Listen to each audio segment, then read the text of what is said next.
We are also very glad that Philip Dybvig, that you are here with us today. So take it away, Philip.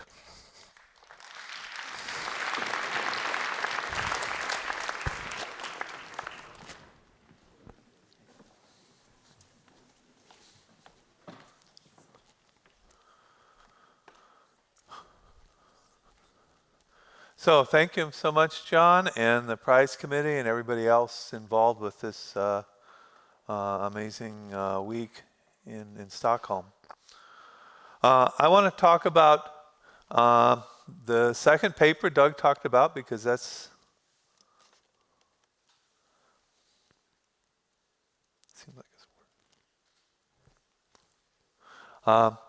it's the second paper Doug mentioned is my joint paper with Doug that was mentioned in the prize description.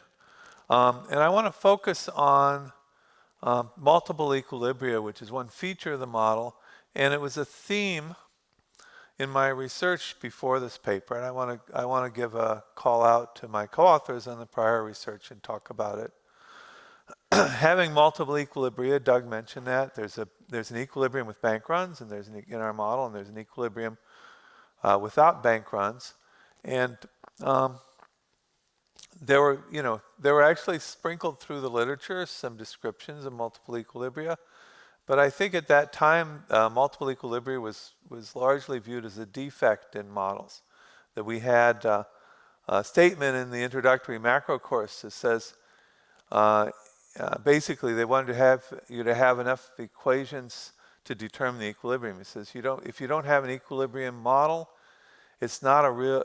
If you don't have a unique equilibrium, it's not a real economic model because you can't do prediction. And like a lot of important sounding things, this doesn't bear looking into. But when you're a first-year graduate student and you need something to hold on to, a lot of people will just take what you're given. People had looked at multiple equilibrium, people in game theory especially, had looked at things like coordination games where you'd have multiple equilibria. In the Walrasian model, we know that in general, there are lots of competitive equilibria. But I think, again, these were viewed largely as defects. And in our paper, I think it helped people to understand that having multiple equilibria can be the main point. It can be something that's important part of the economics that we should be concerned about. I have no conflicts to report. I actually like it when the medical school people put this up here because it's important. And I've seen papers by people who had big conflicts that they should have reported, and they didn't. So I'm getting in the habit of doing this. Doug mentioned our advisor, Steve Ross. I mean, he's just the best advisor in the world. I can't even imagine life without him. Okay, so this is a brief outline of what I'm going to talk about. So I'm going to talk about what is equilibrium, and the prize paper with Doug, which he's already covered well, so it'll be a review. And prior papers with Chester Spat and Jerry James. I want to talk about the sunspot model of Dave Cass and Carl Schell. Sunspots is supposed to be an exogenous shock that's observable by everybody, but it is not economically relevant. Well, we know sunspots can disrupt communications and in principle, in extreme cases, could bring down the power grid, but that's not the idea. The idea is it's supposed to be something that's commonly observable, but gives us a source of uncertainty that we can use to coordinate on. And then I want to talk about a couple of ideas for where we could go next in the research. Okay, what is equilibrium? So I think the intuition about equilibrium in economics comes from physics. And physics, if you have a ball on a surface, you're going to have an equilibrium where it's a local minimum, or at least flat. If it's a local minimum, then it's going to be a stable equilibrium. You move a little away, it's going to move back. If it's flat, but you have a hill like this, then you move a little bit away, it's just going to keep going away. That's an equilibrium, but you got to sit right exactly there, and that would be an unstable equilibrium. So a lot of things early in economics, I think, were imitating things that we knew in physics and trying to use those ideas. Two popular types of equilibria that we still use as a definition now are competitive equilibrium and Nash equilibrium. There are many, many other definitions of equilibrium we use in economics that are appropriate in different situations. But these are the two I want to focus on, and they're very, very classical. Competitive equilibrium is for a world where agents intuitively are very small. They take prices as given. They look at the prices in the economy and they ask, how much do I want to demand at that price? And an equilibrium is a point at which supply equals demand, or you could say excess demand of each of the agents adds up to zero. So that's a very common notion of equilibrium in economics. Another notion, and that's what's going to be the focus here, Doug mentioned the word Nash equilibrium, which was named after the great mathematician John Nash, who also won the economics prize, is a choice for each agent that's optimal given the choices of other agents. So when we model a single agent, we write down an optimization problem. We say, what is the objective function? The objective function could be to maximize profit, or the net value of profits over time, or it could be to maximize utility. Utility is a way of representing preferences. So we assume in economics that often assume that agents act as if they're maximizing this utility function. And we write down that utility function. That's for a single agent. You just write down an optimization problem. But what do you do when there are multiple agents and they're interacting? And the way that we describe that is through some notion of equilibrium. Because we have to say, well, what's optimal for me is going to depend on what the other agents do. And what am I going to assume about that?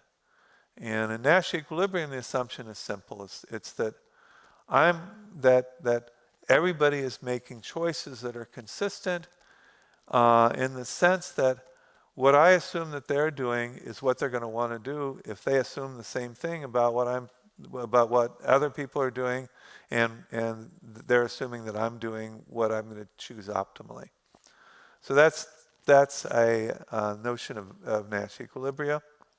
And when we say that there are multiple equilibria, it's just saying that there's more than one vector of prices or one vector of choices that is an equilibrium. So Doug already talked about our model. In our model, you can have an equilibrium where everybody takes their money out, whether or not they need it. We call that a run. Turns out not to be very good for anybody. And if you think everybody else is going to take out their money, then you realize that the bank is going to run out of money before you get there if you wait. So you're going to take out all your money if you can as well. And alternatively, there's an equilibrium where everybody takes out their money only if they really need it. So it could be that somebody down the street is selling a classic car, which I think is super cool, and I really want my money out now, and I'm going to take my money out to do this. Or it could be that I have some kind of health issue. It could be I have a friend who needs money. It could be that I feel a sudden need to take a trip and get away from things. Whatever the reason that I want the money, it's a private reason that you can't necessarily demonstrate to the bank to document that you want the money. But it's valuable for me to have the ability to take out my money if some opportunity comes up that is going to make me want the money.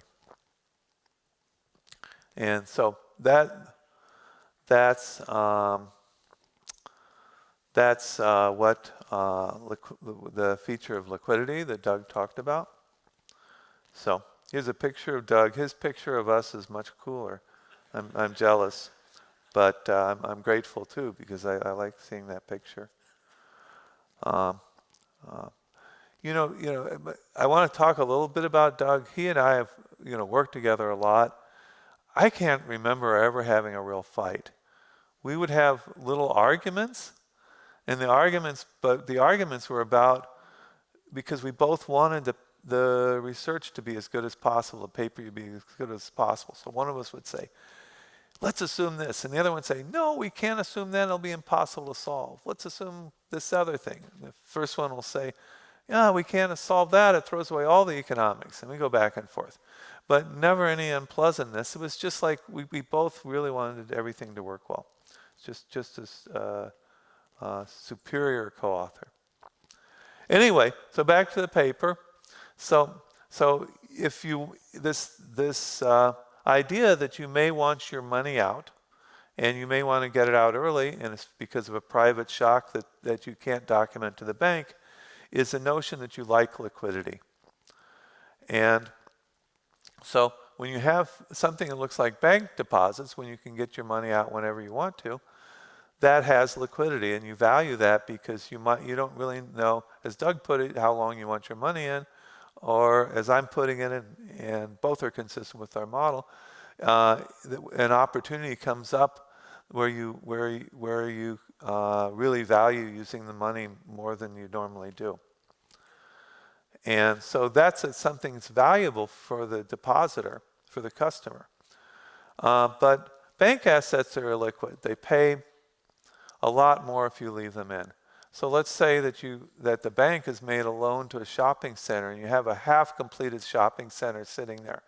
Well, the money is in this half-completed shopping center. You can't really sell a half-completed shopping center, not for very much. And so even if you write the contract with the borrower that says that the bank can take back their money if they can, they're not going to agree to giving back very much money in the middle because they're not going to have it. So in our thinking, we thought bank assets were illiquid because of information asymmetry, because if somebody comes to you to sell bank assets, you've spent a lot of time researching the loans, and you know a lot about what they're worth. You're going to try to sell the ones that are lemons. They're terrible. It's like Akerlof got the prize for the lemons model. It's exactly this kind of adverse selection. And that's why bank assets are illiquid. But in our model, we made a simpler assumption. We assumed the illiquidity was in the technology, like in the shopping center example. And the reason we did that is because that's not the most important part of the model. And it's going to serve our purpose. We worked really hard to make the model as simple as possible. I think probably professional economists think it's simple. I don't know if others do. But having a simple model is really beneficial because people have additional degrees of freedom that they can still handle. And people have added a lot of things to the model and they can still solve it. And so it's also a little bit like a crystal or a poem. We just want to have the simplest possible setting to explain the internal consistency of the economic ideas that we're talking about. Okay, so bank assets are illiquid, which means that you don't get much back if you liquidate them in the middle. Demand deposits are liquid, and there's this mismatch. Now, we assume the bank assets are riskless. That's a feature, not a bug. Some people say, I can't believe Diamond and Dybvig assumed bank assets are riskless. You know, we know they're risky. Well, it's a feature because we're saying everybody knows that banks can fail if the assets are risky. That's obvious. What we're saying is that even if the assets are riskless, and if there's enough assets there to handle the bank, if good things happen, and pay off all the depositors, then there still can be problems. We can still have bank failures. And of course, if the assets are risky, it doesn't take away the observation. There's still bank failures. So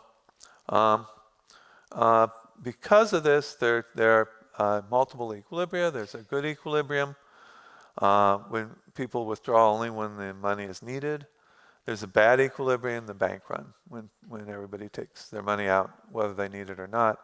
There's also another mixed strategy equilibrium in between where people randomize, but the economics of that are not really much different than the run equilibrium, so we need to talk about that. And then the other thing we talked about in our paper is what can you do in terms of policy. Some ways you can prevent people from running on the bank is that you can have deposit insurance so that people are guaranteed to get their money out whether or not there's a run. Even if everybody runs on the bank and the assets are gone, the government deposit insurance fund will pay them off. That's the thing that we think is probably most effective. In a setting where bank assets are risky, you also need for there to be monitoring of the banks so they don't take too much risk. That's outside of our model. A second thing we talked about is a discount window, like a discount window at the central bank where they give the money, lend banks money if they have trouble meeting the withdrawals. And as Doug said, that may suffer from a credibility problem. If people are unsure whether the central bank will always fund the banks that are in trouble, then that's not going to be an effective way of preventing runs. Then the third thing we talked about is the bank holidays. I found Ben's comments interesting because I actually didn't know anything good about bank holidays until I heard that comment. Basically, you can just shut down the bank and not give anybody back their money, and that defeats the whole purpose of the liquidity. It's interesting. I didn't realize that was used as a reset after the Great Depression and was actually something beneficial. But as a policy for preventing runs, it's not a good, effective policy to say, don't worry, if there's a run, we're going to shut down the bank. Because people are going to just take their money out anyway. So anyway, that's interesting. As Ben said, and with a lot more nuance, several markets in the 2008 financial crisis looked just like our bad equilibria. And both Ben and Doug mentioned some other crises have this feature too. So the repo market, which is a big shadow banking market, the money market mutual funds, some actual banks ran, bank commercial paper. Those are some of the markets that look pretty much just like the bad equilibrium in our model. So Doug mentioned this paper in '86.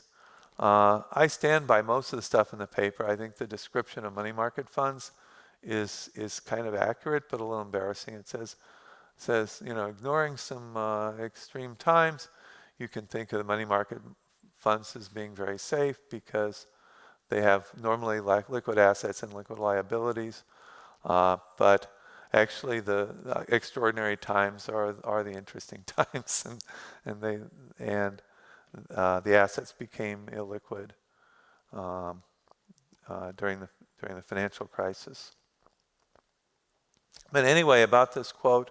Basically, this quote talks about shadow bank. You could think of this as a discussion of the repo market. It says that if you restrict banks too much and keep them from doing their job, we focus on 100% reserve banking because that was the topic of the conference that this came out of.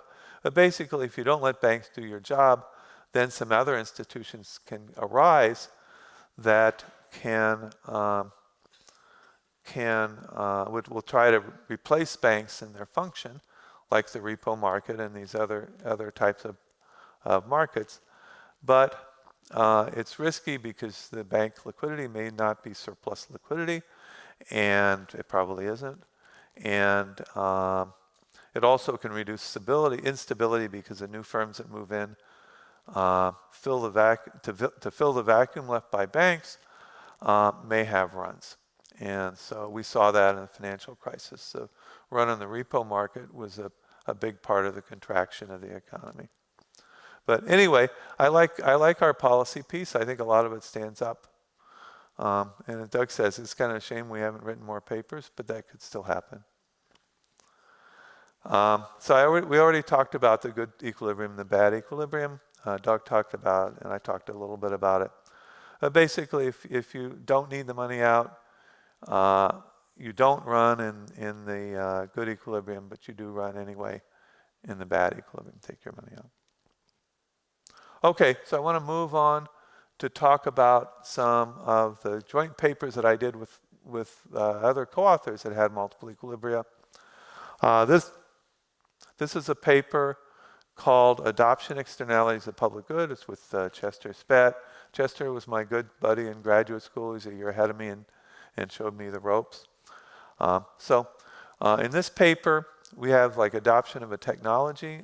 For us, we thought about telephones or something like a standard unit of measurement.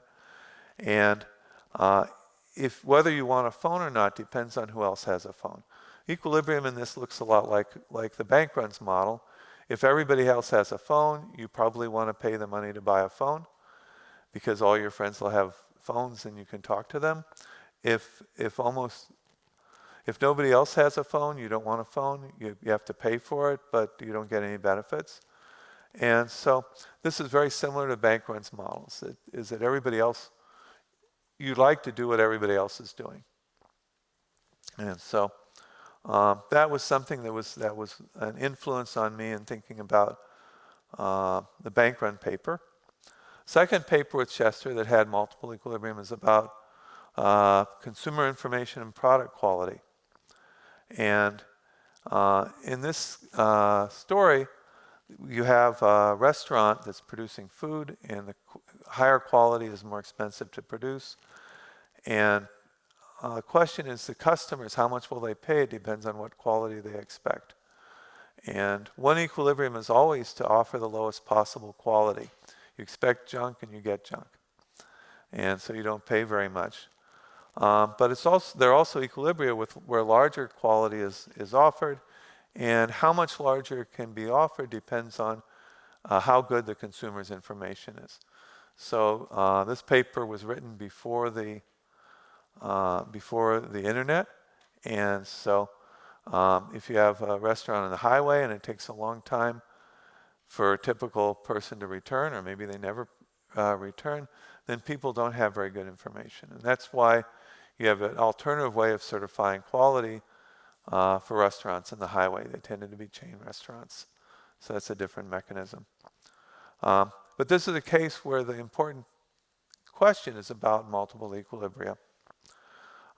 This was never published. We were silly young people. This was actually accepted at the RE Stud, and they wanted to take out a little section that we thought was really important. And so we said, no, we're going elsewhere. And we should have just said, can't we leave it in? Please, we'll take out something else. Or we should have consulted a senior colleague. So anyhow, that's the way it goes. So the next two papers are joint papers with Jerry Janes.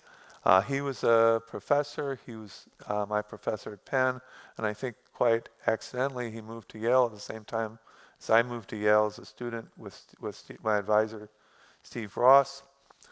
And these are both labor papers that have very similar assumptions. You have that firms have to pay not only the wages that they pay to the workers, but they also have to pay training costs. And the training costs are firm specific in our paper, but the problem would be even worse if you had general training costs. It could be transferred.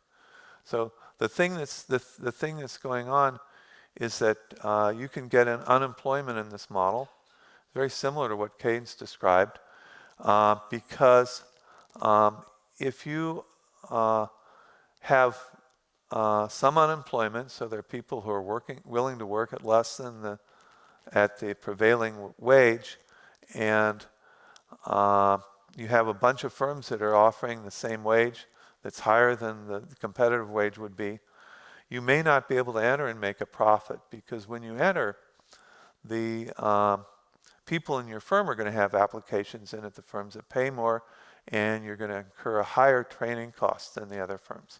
So if the wage is not too much higher than the reservation wage that the workers have, then you can have unemployment in equilibrium.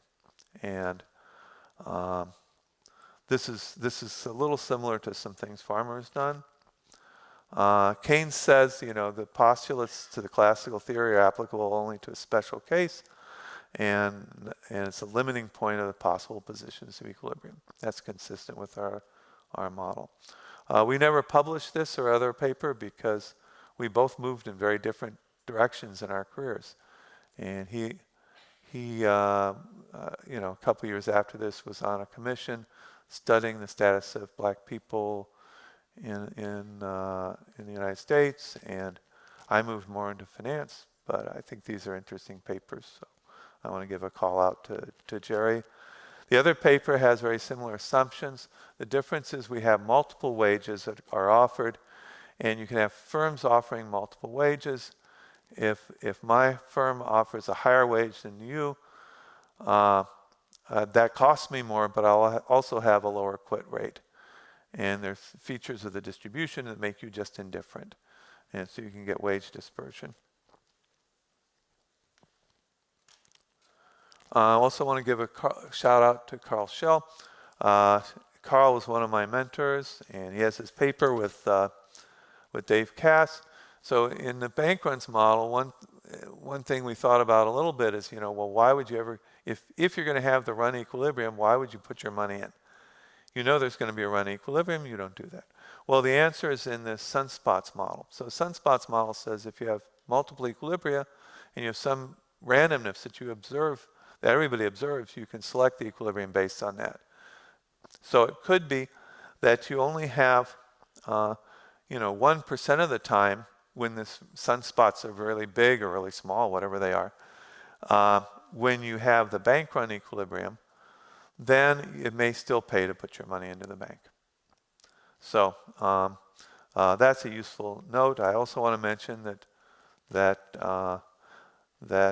Carl has written lots of interesting papers with himself and with his students, and his students have also written lots of interesting papers extending our paper.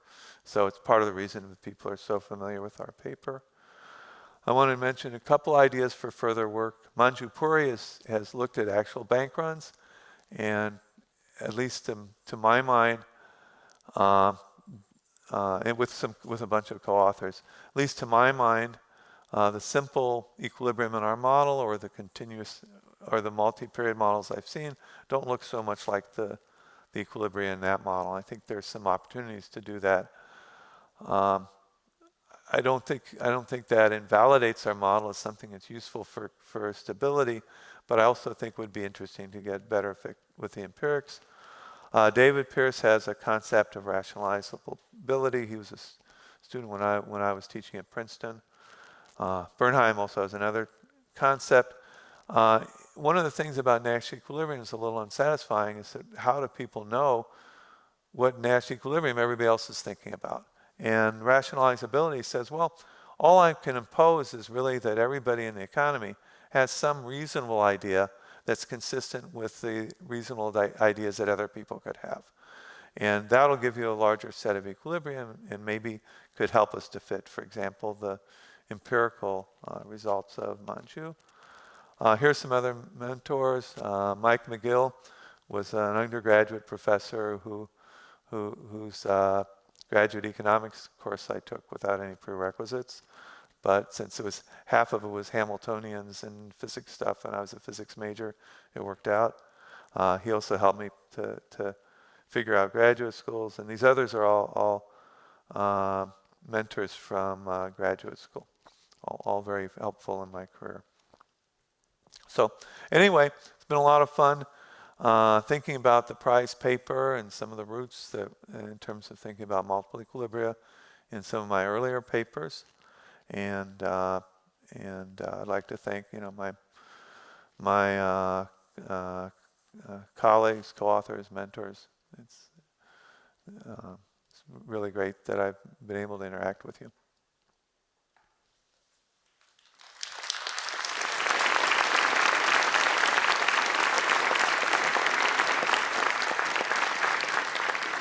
Douglas, please. Thank you so very much, Philip. And I think there are some people who want to take photos. So if you, all three of you can stand here.